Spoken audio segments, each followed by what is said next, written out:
Yes, ma'am. Okay, I have a question about sharing like God's word without like force. Like, I feel like a lot of times when people share their religion, they force down someone's throat.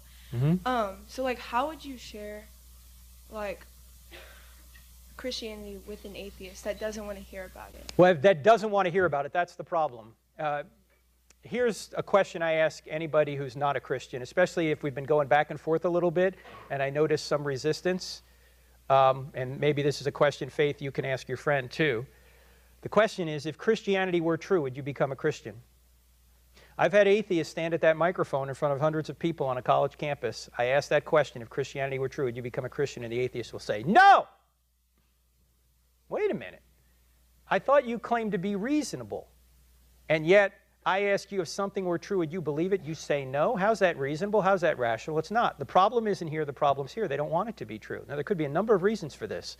But quite frequently, people don't want it to be true. They don't want there to be a God. Why? Because they want to be God.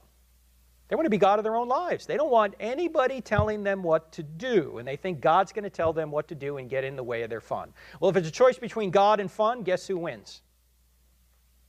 Fun. In fact, those of you who are Christians in here, this is just for you. I want to ask you guys a question.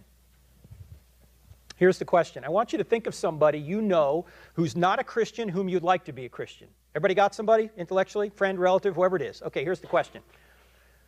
Is the person you're thinking of right now on a relentless pursuit of truth?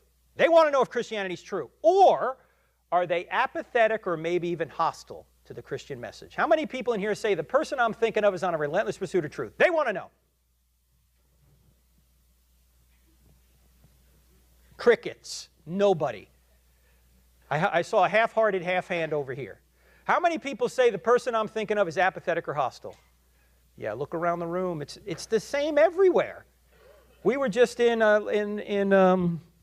Nashville just a few months back, actually November of last year, with Robbie Zacharias. You guys know Robbie, right? Whatever Robbie writes, God reads. Anyway, gee, I didn't know that. Anyway, I asked the same question. It was audience over 1,000 people. One person said, yeah, relentless pursuit of truth. You see, most people are not on a truth quest, they're on a happiness quest. And they're just going to believe whatever they think is going to make them happy.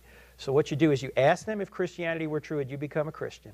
If they hesitate or say no, you just pray for them, you just love them, and probably what's going to happen in the future, there's going to be an issue that's going to come up in that person's life. Could be a period of suffering or something that happens to them.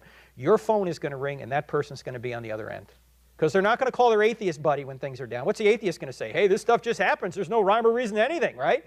They're going to call you a person of spiritual depth. When the student is ready, the teacher will appear. They will call you. Okay. Thank you. All right?